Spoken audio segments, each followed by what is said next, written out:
Angel Vane, and this is episode 39 of my author's diary. And I am so happy to tell everybody that I am back on track. So this relates to the editing of the sequel to The Accidental Hero. So just to recap for you guys, just in case you don't know the story, I had finished The Accidental Hero sometime back in 2019. I can't remember what month it was. Turned it into my editor, and then I got blindsided by some comments from my editor around the fundamental kind of start and crux of the first 25% of my story. I had taken Julian and Mina, who are the supreme love interests within the story, and I had broken them up, and I didn't have a good reason for it. And it was confusing and muddled, and it wasn't working.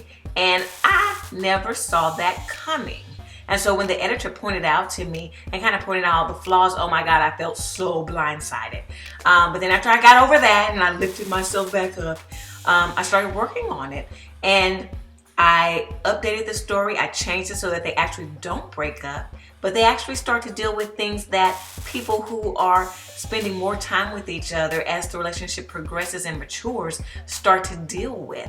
And I made all those changes. It flowed through the whole story. I turned it into the editor back in mid-February of 2020. And I just heard back from the editor this week, and I'm back on track.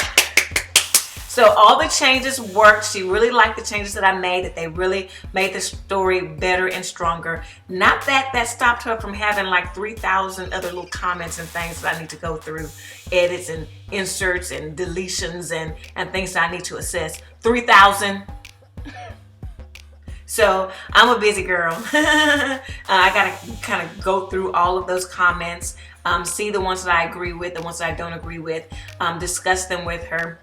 But they're more so just refining and checking for continuity issues as opposed to an overall story overhaul that's necessary. So I feel relieved and I feel happy that my story is back on track, and that soon, very, very soon, I'm thinking like in the next couple of months or so, I should be ready to publish the book. So I'm so excited.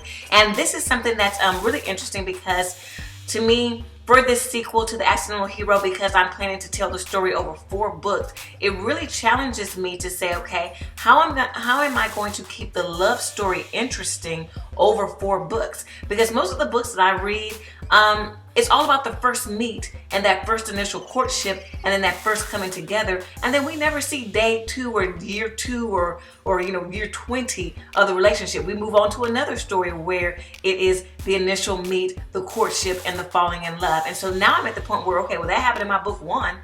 What am I going to make them do in book 2, 3, and 4 from the love story subplot that also goes along with the romantic suspense, crime thrillers for women type of story? So now I feel challenged, and as I'm plotting out the last 2 books of the series, I'm really keeping that top of mind so that I don't have to resort to trickery and making some type of foolish breakup happen just so I can try to make them go through a faux courtship and getting back together again type of situation.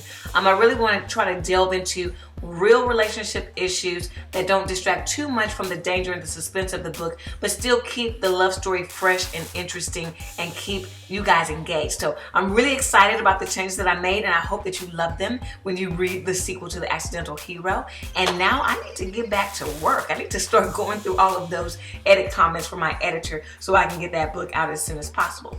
So if you want to keep up with me and all the ups and downs that I go through as I try to write and publish new books, click the subscribe button, then click that little silver bell so you won't miss when I'm doing a video, and I will see you next time. It's 2 o'clock.